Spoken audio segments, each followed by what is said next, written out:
কোনো রকম রোদে দেওয়ার ঝামেলা ছাড়াই খুব সহজে বানিয়ে ফেলো কাঁচা আমের আমসত্ত্ব।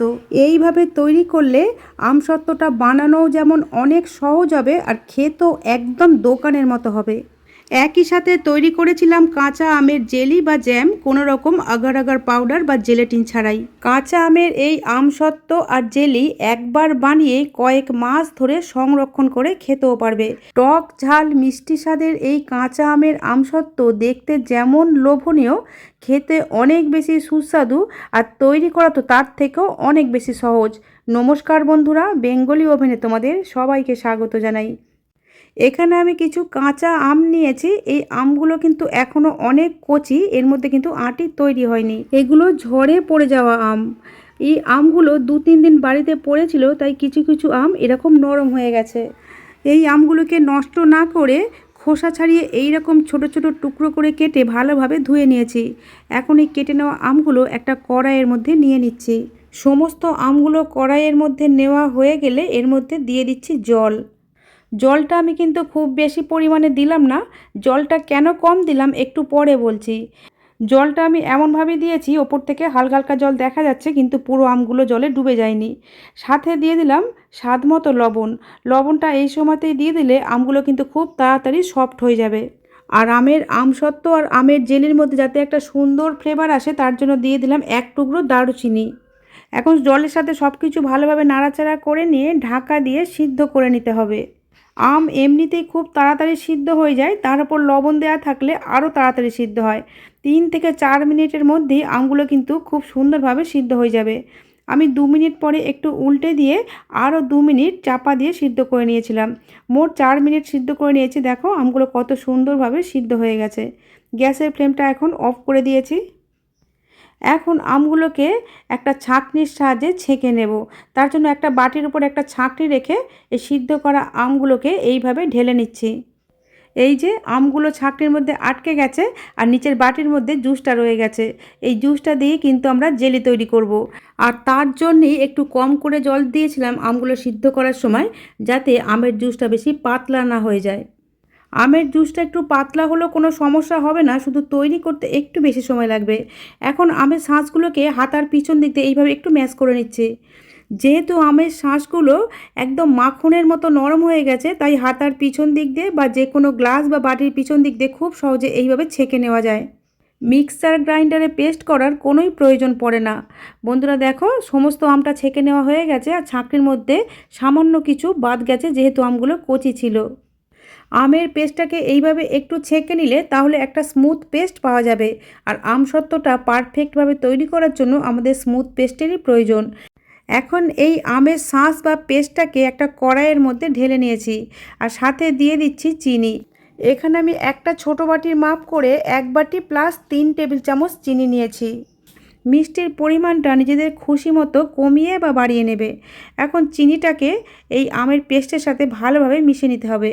আর গ্যাসের ফ্লেমটা এখন কিন্তু অন করে দিয়েছি। গ্যাসের ফ্লেমটা মিডিয়ামে রেখে 2 মিনিটের জন্য আমের শাঁসটাকে একটু ফুটিয়ে নিয়েছি।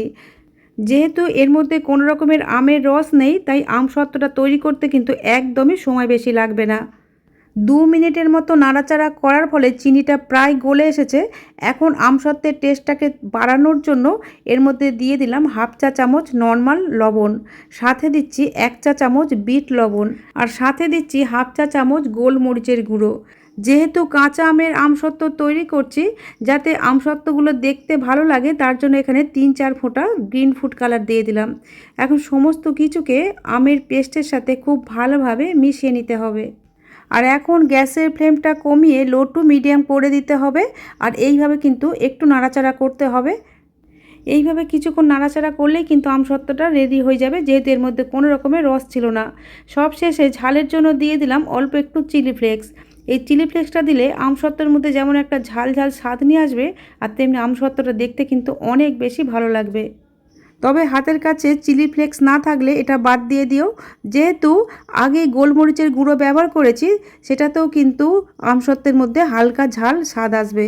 বন্ধুরা দেখো, ঘনত্বটা কিন্তু এই রকম করতে হবে। এখন আমসত্ত্বগুলো সেট করার জন্য যে কোনো স্টিলের থালা বা প্লেট বা ট্রে নিয়ে একটু তেল মাখিয়ে নিতে হবে। তেলগুলো খুব ভালোভাবে চারপাশে লাগিয়ে নিয়েছি। এখন গরম থাকতে থাকতেই আমের এই পেস্টটা এই তেল মাখানো পাত্রের মধ্যে দিয়ে দিতে হবে, আর এইভাবে একটু ঝাঁকিয়ে ঝাঁকিয়ে ওপরের দিকটা একটু সমান করে দিতে হবে। ট্রের চারপাশে এইভাবে ঘুরিয়ে ঘুরিয়ে সমান করে দিয়েছি। এখন বাকি যে পেস্টটা আছে এই পেস্টটাকে ছোট একটা প্লেটের মধ্যে দিয়ে দিলাম। এরপরে আরও একটু পেস্ট বেশি হয়ে গেছে, তাই আরও একটা ট্রে নিয়ে তার মধ্যে তেল মাখিয়ে নিয়ে বাকি পেস্টটা এই ট্রের মধ্যে দিয়ে দিলাম। এইবারে এইগুলোকে ঘরের মেঝের মধ্যে রেখে দিতে হবে। এখন তো গরমকাল, সবসময়তেই পাখা চলে, পাখার হাওয়াতে মাত্র 2 দিন রাখলেই খুব ভালোভাবে শুকিয়ে যাবে।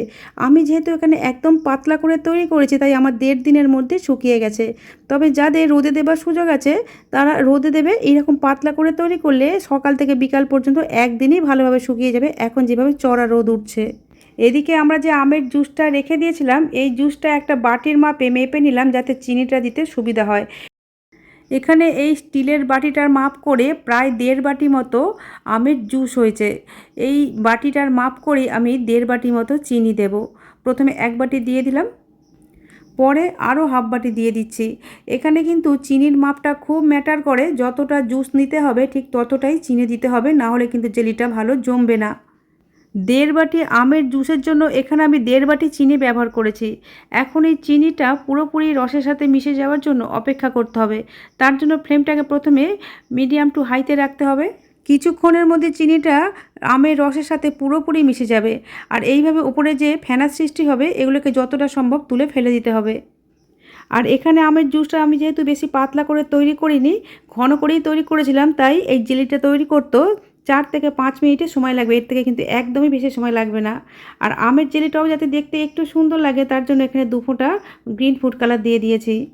ফুড কালারটা একটু মিশিয়ে নিয়ে এখন এর মধ্যে দিয়ে দিচ্ছি পাতিলেবুর রস। এখানে আমি অর্ধেকটা পাতিলেবুর রস ব্যবহার করেছি। পাতিলেবুর মধ্যে যদি রস কম থাকে তাহলে একটা গোটা পাতিলেবু ব্যবহার করতে হবে। এটা জমে যাওয়ার কনসিস্টেন্সিতে এসেছে কি না তার জন্য চেক করে দেখতে হবে। তাই হাতের মাঝখানে এরকম একটু রস নিয়ে দেখবে, যদি দেখো এরকম একতার তৈরি হচ্ছে তাহলে বুঝতে হবে এটা একদম তৈরি হয়ে গেছে। এর থেকে বেশি ফোটালে কিন্তু একদম শক্ত হয়ে যাবে, তাই এই রকম একতার হয়ে গেলেই গ্যাসের ফ্লেমটা অফ করে দিতে হবে। যে জারের মধ্যে এই জেলিটা সংরক্ষণ করবে সেই পাত্রটাকে আগে থেকেই কিন্তু রেডি করে রাখতে হবে, কারণ এটা ঠান্ডা হওয়ার সাথে সাথে জমতে শুরু করে দেয়। আর খেয়াল রাখতে হবে পাত্রটা যেন কাঁচের পাত্র হয় এবং শুকনো হতে হবে, কারণ কয়েক মাস ভালো থাকবে, তার জন্য শুকনো পাত্র না হলে কিন্তু খারাপ হয়ে যাবে। এইরকম গরম থাকতে থাকতেই কড়া থেকে সরাসরি এই জার বা কৌটোর মধ্যে ঢেলে রাখতে হবে। আমি কিছুটা জেলি এখানে একটা কাঁচের বাটির মধ্যেও নিয়ে নিয়েছি যাতে তোমাদের দেখাতে সুবিধা হয়। এখন এগুলোকে এই নর্মাল জায়গাতেই রেখে দিতে হবে 2 থেকে 3 ঘন্টা। এখন আমি তোমাদের 2 ঘন্টা পরে দেখাচ্ছি। বন্ধুরা দেখো কত সুন্দরভাবে এই 2 ঘন্টার মধ্যে সেট হয়ে গেছে। এগুলোকে কিন্তু ফ্রিজে রাখার দরকার নেই, এই নর্মাল জায়গাতেই 2 ঘন্টার মধ্যে এত সুন্দরভাবে সেট হয়ে যাবে। এখন এই জেলিটা রুটি, পরোটা, পাউরুটি যার সাথেই খাবে খেতে কিন্তু দারুণ লাগবে। বাচ্চার স্কুলের টিফিন বক্সেও দিতে পারো, আবার ব্রেকফাস্টও এটা ব্যবহার করতে পারো। এদিকে দেখো আমসত্ত্বটাও 1.5 দিন হয়ে গেছে শুকাতে দিয়েছিলাম, কত সুন্দরভাবে 1.5 দিনের মধ্যে শুকিয়ে গেছে। আর ট্রের গা থেকে কত সুন্দরভাবে উঠে এলো, একটুও কিন্তু ট্রের গায়ে লেগে নেই। এখন এগুলোকে নিজের পছন্দের সাইজে কেটে রোল করে নিতে হবে। আমি তোমাদের একটা ছিঁড়েও দেখিয়ে দিচ্ছি যে এটা কতটা সফট হয়েছে। এতটাই সফট যে 2টো আঙুল দিয়েও কিন্তু খুব সহজে ছিঁড়ে নেওয়া যায়। এখন বাজারে প্রচুর পরিমাণে কাঁচা আম পাওয়া যাচ্ছে। এইভাবে তৈরি করে রেখে দিলে কিন্তু প্রায় 1 বছর ধরে খেতে পারবে। আর আমার মতো করে তৈরি করলে 2টো রেসিপি একই সাথে তৈরি করে ফেলতে পারবে। আর এইভাবে তৈরি করলে স্বাদ কিন্তু দোকানের থেকে কোনো অংশে কম হবে না। আমি আমার চ্যানেলে এইরকমই হাতের কাছে থাকা উপকরণ দিয়ে সহজভাবে তৈরি নতুন নতুন রেসিপির ভিডিও আপলোড করে থাকি। এই রকম রেসিপির ভিডিওর আপডেট সবার আগে পাওয়ার জন্য ইউটিউব থেকে দেখলে চ্যানেলটা সাবস্ক্রাইব করার, আর এফবি পেজ থেকে দেখলে পেজটাকে ফলো করে নেওয়ার অনুরোধ রইল। বন্ধুরা আজ তাহলে এই পর্যন্তই। তোমাদের সাথে আবার আমার দেখা হবে নতুন কোনো রেসিপির সাথে। তোমরা ভালো থেকো, সুস্থ থেকো, সাবধানে থেকো।